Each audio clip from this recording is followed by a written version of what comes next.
Bismillahirrahmanirrahim. Assalamualaikum warahmatullahi ta'ala wabarakatuh kepada semua. Moga-moga tuan-tuan, sahabat-sahabat yang berada di luar sana sihat-sihat belaka gitu. Jadi Alhamdulillah, tak maaf je kalau pengajian saya pakai sebegini. Kerana apa, pengajian saya ni saya tidak mengkhususkan kepada pemakaian jubah, serban, kain plekat dan sebagainya. Kenapa pengajian saya ni, selagi mana pemakaian tu sopan, ia menutup aurat, maka tidak ada masalah. Dan begitu juga dengan para ulama. Kalau kita nak membandingkan ilmu-ilmu kita dengan ulama, tu jauh bezanya.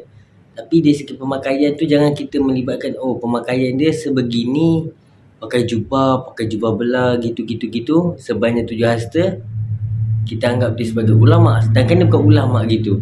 Tapi kalau orangnya pakaiannya macam saya gini, bukan saya tak alim, pakaiannya sebegini macam saya, tapi ilmunya alim, ilmunya mantap gitu, maka orang itulah kita cari untuk kita menuntut ilmu bersama. Jadi ni sedikit tambahan. Baik, sekarang kita akan masuk pada surah yang terbaru, juzuk 30, iaitu daripada Al-Duha sampailah ke surah An-Nas. Kita telah membahaskan, iaitu menggunakan Mutakhsar At-Tabari, dan saya menggunakan ketika itu saya menggunakan Syarah At-Tabari. Tapi kali ini kita tidak mempelajari ilmu At-Tabari lagi. Kerana itu martabat dia yang azam tinggi kan, mulia sebab dia lagi atas gitu kan. Jadi kita belajar yang bawah-bawah ni, iaitu Tasrif An-Nasafi. Sebelum ni kita telah membahaskan surah Al-Zariyat. Apa itu Al-Zariyat bermakna Aryah. Kita dah membahaskan sebelum ini. Maka kali ini kita akan masuk pada surah At-Tur. Baik tuan-tuan, jadi apa kisah surah At-Tur ni? Apa sejarah At-Tur ni? Jadi kita akan baca mengenai surah At-Tur ini. Baik, Bismillahirrahmanirrahim. Sebelum memulakan pembelajaran kita, majlis kita, seperti biasa, setiap majlis saya akan mulai dengan doa Imam Haddad ataupun niat belajar Imam Haddad. Mari kita bersama-sama baca. Nawaitu ta'alluma wa ta'lim wa tadhakkura wa tadhkir wan naf'a wal intifa' wal ifadata wal istifada wal hassa ala tamassuki bi kitabillah wa sunnati rasuli wa du'a ila al-huda wa dilalatil khair intiwa wajhillahi wa mardati wa qurbihi subhanahu wa ta'ala. Amma ba, Allahumma salli ala Muhammad, Allahumma salli ala Muhammad, Allahumma salli ala Muhammad bi rahmatika ya arhamar rahimin. Amin. Baik, kita akan masuk pada surah At-Tur, iaitu surah Tur, yang mana surah ini telah diturunkan di Makkiyah. Di Makkiyah ini bermakna sebelum hijrah. Walakinna, dan akan tetapi pada Madaniyah itu dia adalah diturunkan selepas mana ia berhijrah. Nabi SAW berhijrah, maka ayat itu turun, maka dipanggil surah Madaniyah. Tapi manakala apabila surah itu turun sebelum Nabi SAW berhijrah ke Madinah, maka surah itu dipanggil Al-Makkiyah. Tidak dikhususkan di Mekah saja, tak kisahlah kat tanah-tanah Jazair, di mana-mana saja. Okay. Wahiyah, dan surah At-Tur itu dia mengandungi 47 ayat. Baik, Tis'un wa sab'una ayah. Dan di dalam surah At-Tur ini, macam biasa, setiap kali pengajian kita, di akhirnya kita akan buat mulakhas, kita akan singkatkan, kita akan ringkaskan lagi dengan ayat-ayat yang sinonim. Iaitu seperti tajuk-tajuk besar, seperti Ba'sul Haq, Jazaa'ul Muttaqin, Al-Ibatu Al-Azam, kita dah bahaskan, wa ghairi wa kazalik. Lepas tu kalau di surah At-Tur ini, musannif telah meringkaskan, iaitu Na'imul Muttaqin wa hafizahullahu ta'ala li nabiyhi sallallahu alaihi wasallam. Akan tetapi kita akan ada satu tambahan di sini, iaitu tuan-tuan boleh tulis wuqu'ul azabu la mahalatu bil kafirin.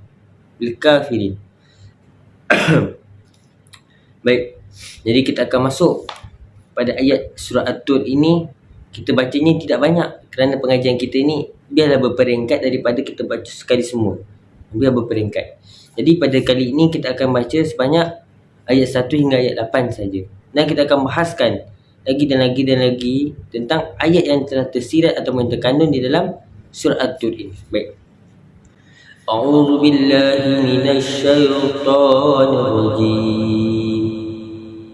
Wat-tur wa kitabin mastur ريق منشور والبيت المعمور والسقف المرفوع والبحر المسجور إن عذاب ربك لواقع ما له من دافع. Sadaqallah.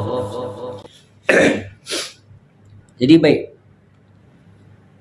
di sini iaitu pada surah Wat-Tur. Kita pernah lalu tuan-tuan. Kita pernah lalu iaitu pada perbahasan surah At-Tin yang ayat dia berbunyi Wat-Tini waz-zaitun wa-turi sini. Ayat dia berbunyi wa-turi sini. Itu apa?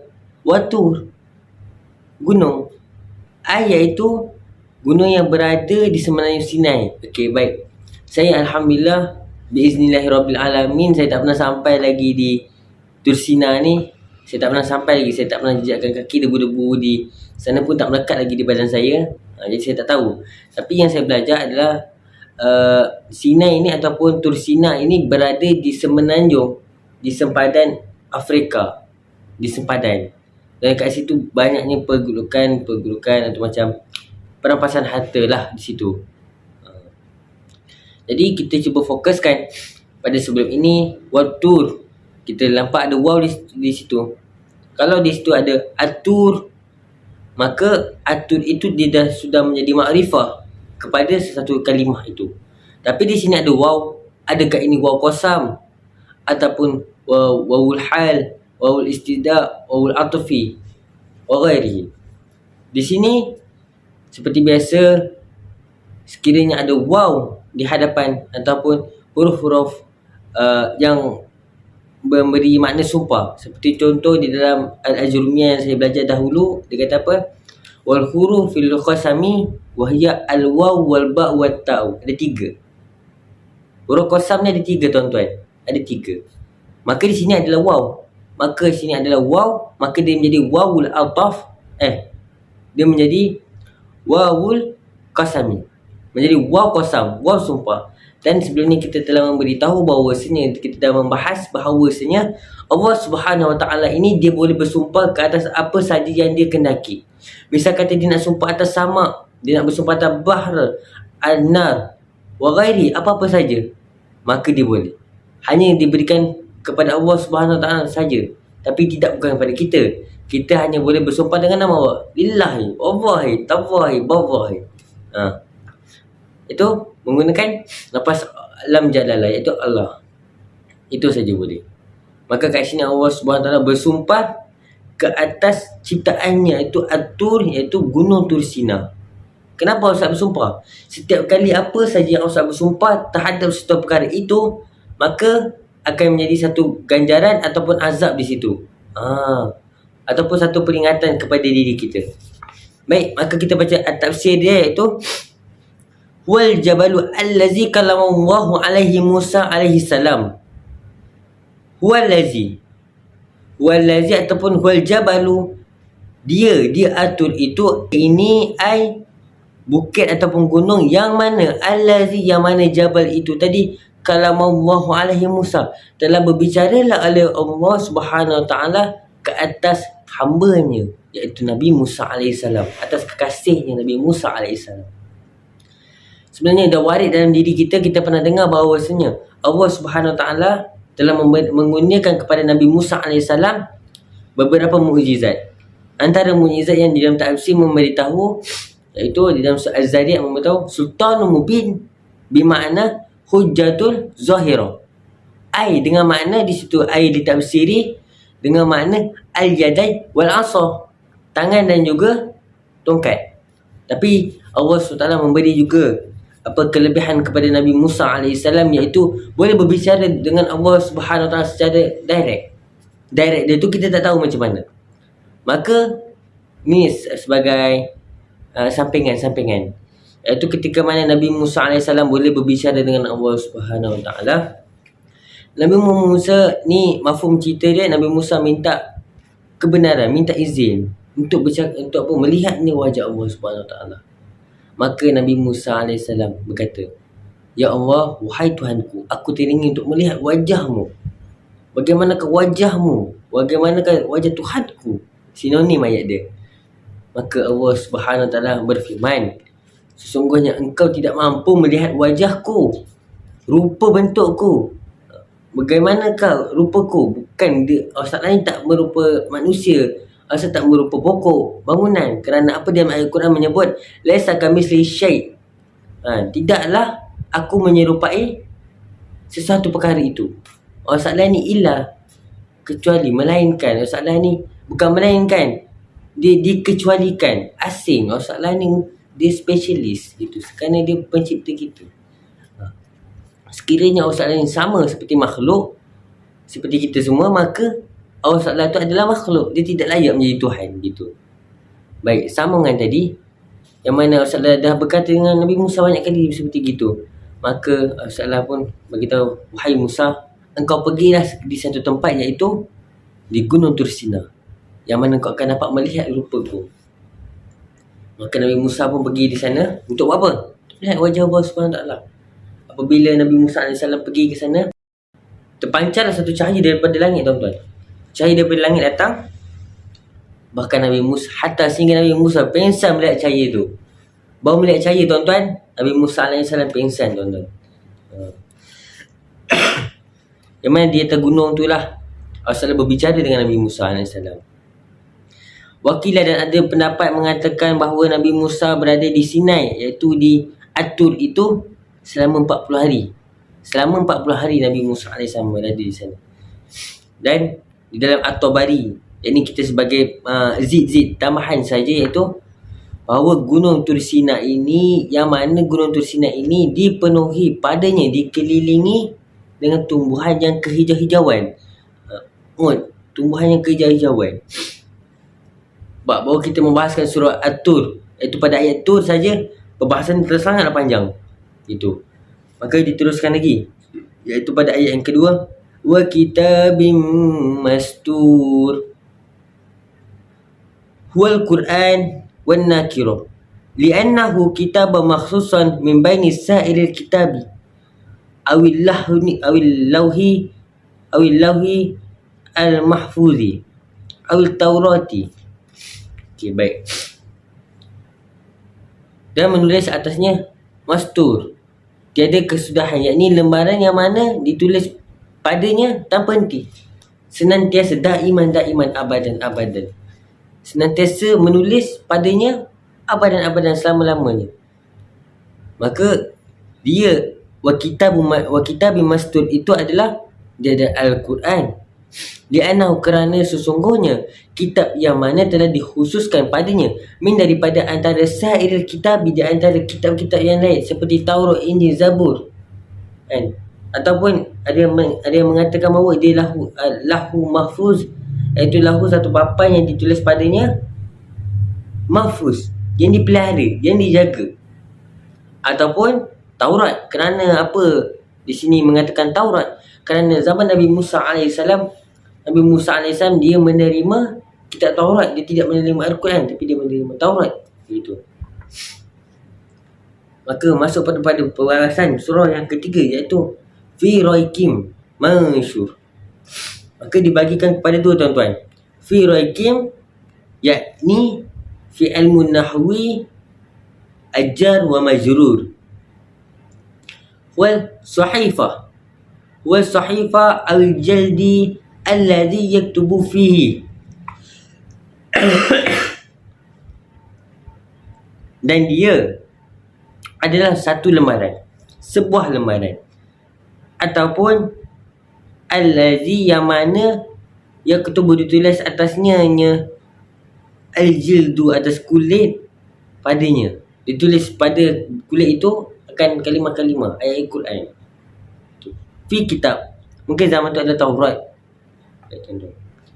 Al-mansyur maftuhu la khatami alaihi, tidak akan tertutuplah ke atasnya. Maksudnya tidak ada kesudahan, tidak ada pengakhiran pada sahifah tadi akan penulisannya. Sentiasa tulis. Apa yang ditulis Allah Subhanahu Wa Taala lah. Maka kita masuk pada ayat yang keempat, iaitu wal baitil ma'mur wa huwa baitu fis sama'i fi hali al-Ka'bati wal umranahu bi kasrati ziwarihi minal malaik. Ruwiya annahu yadkhulu kullu yawmin sab'una alfin malaku wa yakhrujuna thumma la ya'uduna ilahi abadan abadan. Wakila al-Ka'batu likauniha ma'muratu bil hujjati wal umari. Baik. Kenapa kita panggil Baitul Ma'mur? Adakah ini rumahnya si makmur? Rumahnya milik makmur? Rumahnya mempunyainya adalah makmur? Bukan. Maka di sekolah saya, bukan tempat saya belajar itu, ada seorang pelajar yang digelar namanya sebagai makmur gitu. Jadi orang ingat ikut ini rumahnya dia gitu. Dan digelar sebagai makmur, rumah dia. Tapi bukan.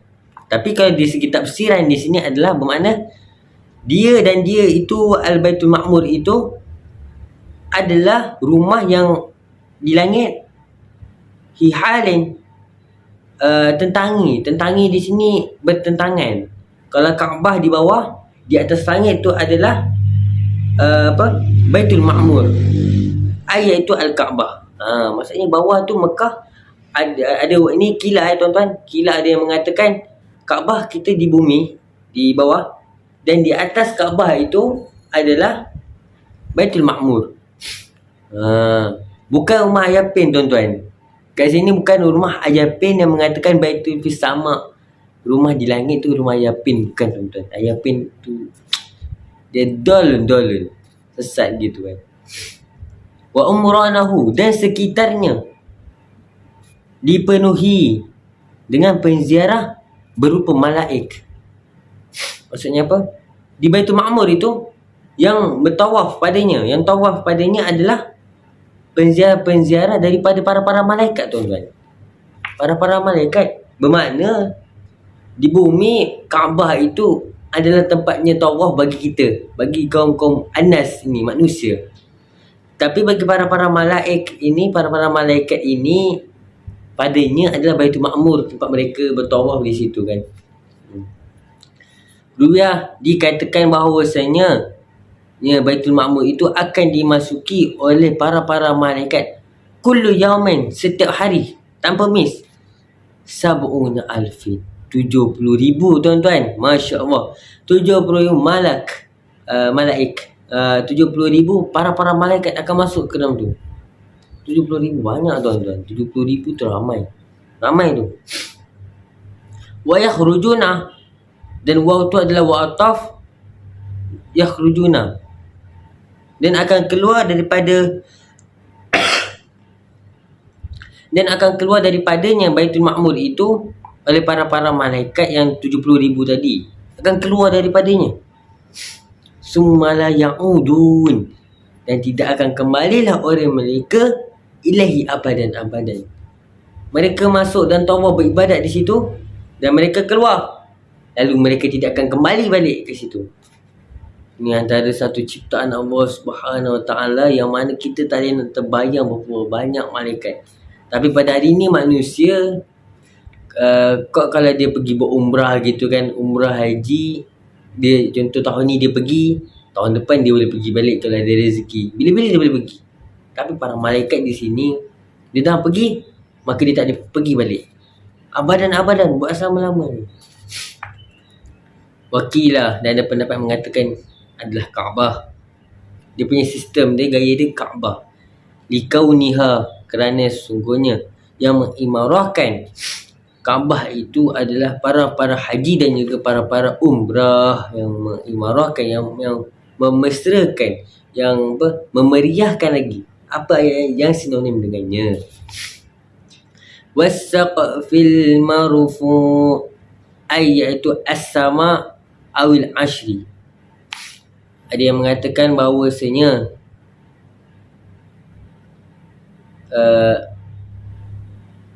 tempat para malaikat itu ada di langit, ada juga mengatakan di arash gitu. Wal bahri al mamlu' wal maqdud, iaitu apa? Wal bah, Kalau al-bahru ni bagi pelajar-pelajar yang pernah belajar kelas alim ataupun bahasa-bahasa Arab, al-bahru ini diterjemahkan dengan nama laut. Tapi di sini bukanlah kita nak membahaskan tentang al-bahru itu, tapi kita nak membahas tentang al-masjur. Apa itu masjur? Al-mamluk atau maqdud. Air yang mana memenuhi padanya, yang menggelegak, hal keadaan menggelegak, meletus-letus padanya. Iaitu, kalau tuan-tuan tengok di saintis ataupun saya banyak pernah tengok di Orang Putih, iaitu di apa rancangan saya tak ingat, tapi cerita Orang Putih tentang sains-sains ni lah, bahawa di dasar laut itu ada macam gunung berapi sebenarnya. Dalam laut ada gunung berapi. Bila meletus, dia akan mengeluarkan dia punya macam buih tu naik ke atas. Buih tu sebenarnya panas, haba tu. Maka air dia akan menggelegak-gelegak, panas dia. Al-maqdud bermakna meletus. Letusan-letusan. Kan dia macam membuih-buih tu. Lepas tu dia macam tu letusan-letusan dia lah. Lepas tu pada ayat yang mana ayat ini bagi saja, minta maaf kalau saya cakap menjadi sedih, kerana saya takut bila saya baca. Ketika mana saya imam, bukan saya nak riak, saya imam tadi, saya sampai pada ayat ni, iaitu inna azaba rabbika lawaqi'. Kenapa saya sedih tuan? Saya sedih buat apa?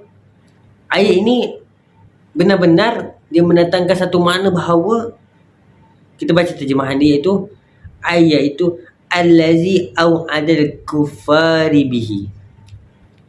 Allazi yang mana inna azaba, sesungguhnya azab itu rabbika, daripada Tuhan kau, lawaqi', sangatlah pasti dan pasti akan berlaku.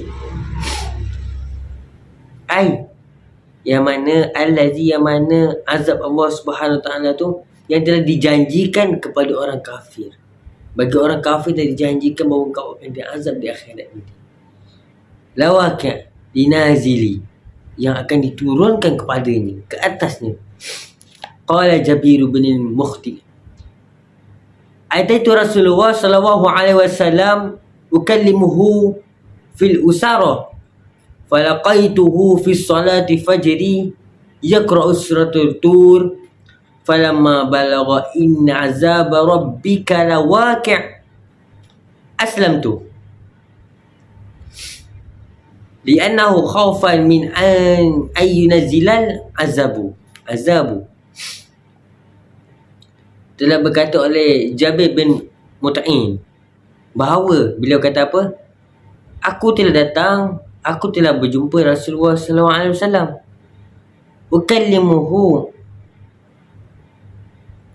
Ukallimuhu ni dia memberi terjemahan dia, aku memberi tahanan, daripada tahanan.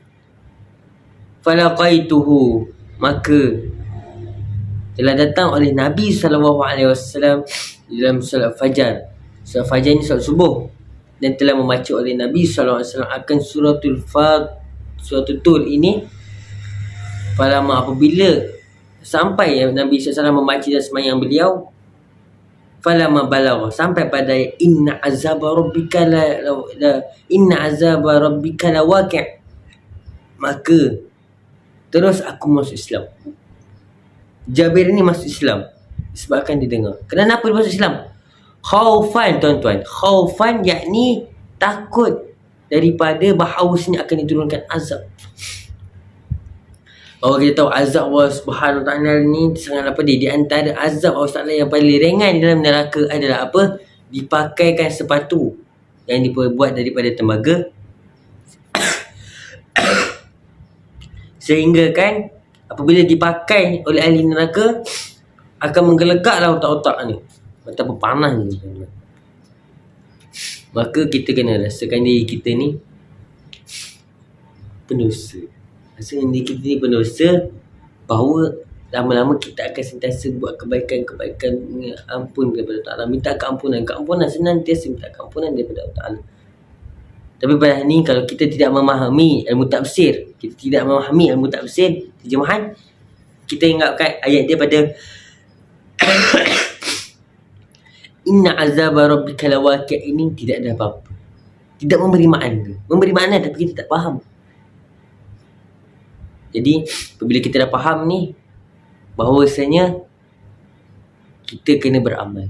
Beramalnya bukannya kita sentiasa minta pengampunan daripada Allah Ta'ala. Itu dia. Maka sambungan pada ayat seterusnya, ma lahu min dafi' la yamna'uhu mani' wa jumlatu sifatul lawaqi' ay waqi'un ghairu madfu'un wal 'amilu fi. Tidak akan mencegah seseorang pun daripada cegahannya. Siapa berani lawan cegahannya Allah Ta'ala? Bila Ustaz dah tu putuskan kau masuk neraka, ya uzbillah min zalik, diri saya dan diri tuan-tuan, kau masuk neraka, maka tidak akan siapa berani memerintah kepada Allah Ta'ala, wahai Allah, kau jangan masukkan neraka. Tak akan siapa berani. Kerana apa? Allah SWT ketika itu mana dia menunjukkan segala kuasa-kuasanya kepada kita. Maka yauma waqi', al-yawm waqi'un ay yaqa'u zalika fi zalika al-yawm wa uzkur. Maka di sini ada apa? Bahawa apabila kau dah dengar sekali tafsiran-tafsiran di atas tadi, maka kau ingatlah bahawasanya apa yang telah diceritakan dalam Al-Quran yang telah disampaikan oleh Allah Subhanahu Wa Taala kepada Nabi sallallahu alaihi wasallam, dan Nabi sallallahu alaihi wasallam menyampaikan kepada umat-umatnya berupa Al-Quran itu, maka itulah yang akan berlaku, kerana sesungguhnya Al-Quran ini tidak ada pengubahsuaian pada dirinya, pada zatnya Al-Quran itu sendiri. Jadi tuan-tuan, insya-Allah pengajian kita sampai di sini saja. Tidaklah banyak dan tidaklah kurang.